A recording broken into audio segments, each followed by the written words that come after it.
Hey everybody, Economic Ninja here. I hope you're doing well. I gotta be honest with you, at this point, I think the banking industry is turning into a complete joke, but actually it's not, because it's all part of a larger plan. See, we're talking about boots on the ground stories for the banking system. I did a couple videos a while back. They got a lot of attention. A lot of you came over to this channel and hit the subscribe button. I thank you so much for that.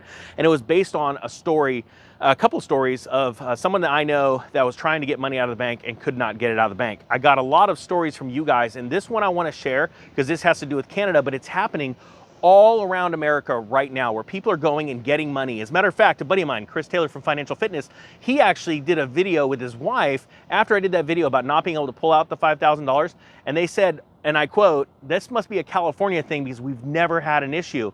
And ironically, a week later, they went down to their bank to try and take out some money and they could not get the money. The bank literally said, "We'd give it to you if we could, we just don't have it."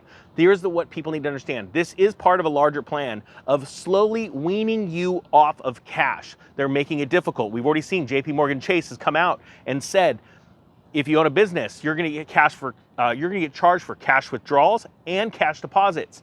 We've seen places say we're limiting the amount. You know, it's way more than getting a SARS report issued to you if you pulled out, more than $10,000 in any given banking cycle, which usually is the cycle that's on your statement, the monthly cycle. And this was years and years ago. It's been slowly weaning you off, but now it seems like it's hitting a fever pace. And I'm gonna share this story, okay? So this is a story that came from one of you guys. Here's my experience with the Bank of Montreal last week here in Vancouver. I wanted to test my ability to withdraw cash from my accounts. I found an online ad for a motorcycle for $15,000. It was a cash only deal, which most of these are. Who's gonna take a check from somebody this day with all the online fraud, the wire fraud, and so on, right? So it totally makes sense that you need cash because people don't trust a lot of people these days. And he said it was actually printed out in the ad, and I've seen this a lot, cash only.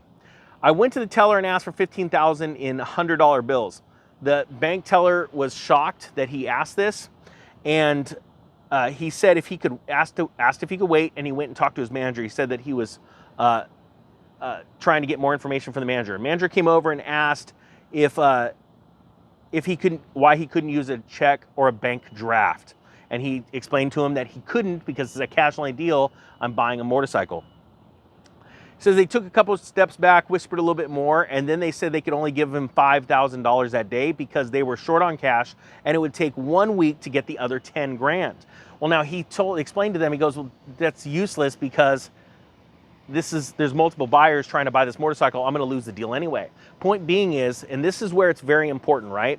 If you are ever going to be in the situation where you need to buy something, you need to start pulling out cash now, or bank with a bank that actually has multiple branches. And I've actually had to do that.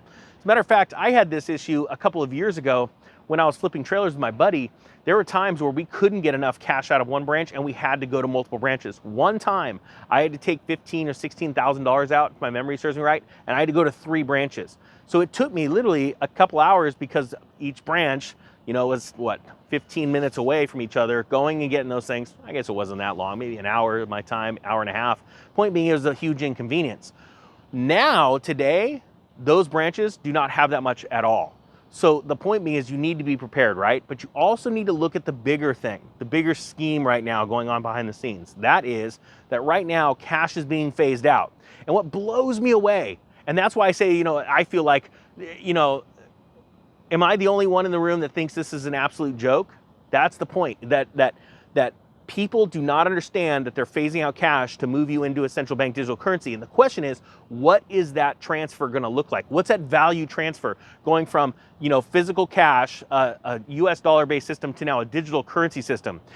A lot of people don't realize that when the euro was invented, right, around the turn of the century and came into existence, that a lot of people lost a lot of value. And the reason why is because the Eurozone was comprised of obviously multiple currencies, right? We had the Deutschmark, the franc, the lira, so many currencies all in one region that turned into one currency. What people don't realize is it wasn't tit for tat. It was every single country had a different value given based on their debt load, the commodities that they own, and so forth. And my brother-in-law explained it really well. And the reason why he explained it really well is because he was completely clueless. And I'll give you an example. He lived in Germany during that time, and I was trying to give him, talk to him about currency valuations and things like that. And he said, and I said, well, what was it like when the euro came in? He goes, it's fine. He goes, it was 1 for 1. There's no big deal. So he didn't see a difference, right? He had, let's say, 10,000 Deutschmarks in his bank account. The next morning when the euro came in, they swapped it in the system. You now have 10,000 euros. And I said, okay, Amal, what was a loaf of bread back then? And he told me, I don't remember the number. And I said, okay, what happened when the euro? He goes, oh, that got more expensive. And he literally just, oh yeah, it was more expensive. I'm like, well, what do you mean? He goes, well, it was, and I'm just throwing out numbers here, but he's like, yeah, it was like, 2 Deutschmarks for a loaf of bread. And the next day when the euro came in, it was like 250. He goes, yeah, that went up. And I looked into his eyes and I go, there's nothing wrong with that. Now, what's funny is human beings are not only creatures of habit, but we also get really comfortable, right? And you look back on something and you're just like, okay, that's good. I'm over it now. I worked harder, I worked more hours. Maybe I got like a 50-cent raise or a $1 raise and it just sort of went away, right? But what you don't realize is what you gave away. And people don't get angry. I would have gotten pissed. Because now, to me, for the next 20 years, 30 years of my life, I'm losing value every time I buy a loaf of bread with a euro as opposed to a Deutschmark. And I would get totally pissed. But a lot of people, they just sort of conform. They're slaves because we're in a debt-based system and people don't realize that. When I talked the other day about people starve while there is a fully stocked market and people are getting mad, no, I'll go grab my boom boom sticks and we're gonna go run that down. You're not gonna go and do that. See, all over the world, there are people starving. And what I mean by starving, they're going without. They lack what they used to have. But the reason why is because they conform. You just go, well, I just can't afford that. I'll give you an example. Right now, not everyone's running around driving Mercedes and Ferraris and Lambos. Why? Can't afford it. If you could, would you do it? Yeah, most people would. And if you're sitting there, I would never do it. Well, okay, I guess I don't know what to tell you. You're just going to sit in front of a TV and do nothing. My point being is this. If you had the option to go anywhere all over the world at any moment, any given notice, because funds were not an option, you would probably do that. And if people say no, they're probably lying to themselves. No, I just want to stay home and do nothing. The reason why we can't go and do these is because we can't afford them, because over time we've been robbed through a system of fiat currency because it's debt-based. And that is why it is so very vital that people be prepared now.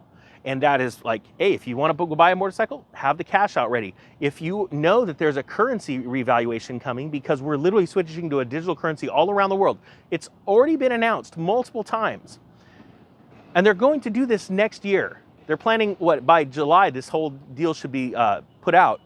Then go and look at what's going to revalue better. Is real estate going to hold its value better? Is gold going to hold its value better? Point being is, I have a weird feeling that cash is not going to be the place to be overall. Now, if we have a deflationary spiral and a collapse before that, cash is where it's at. That's the problem. I'm not a financial advisor. I can't tell you exactly what to do, but what am I doing? I'll tell you what I'm doing. I'm diversified. Little bit, very little, very little. One house to be exact in real estate. I am in stocks, but I'm in the commodity sector, right? Because I believe we're going to see a boom in precious metals because of a value transfer, because of this worldwide currency changeover or redo, or I can't say that other word because the algo will go. Point being is, I'm diversified and I do have cash. I have a small cash position because I want to take advantage of short-term panics in the market, both with stocks, crypto. I do have crypto too. I haven't sold any of mine. I also believe that crypto is going to collapse here pretty shortly because of equities crashing. Is it going to all come back? Yes, it will, because of the printing of money. But my point being is, you have to be prepared for those opportunities. All right, guys, I hope you got something out of this. I thank you so much for watching. With that being said, the Economic Ninja is out.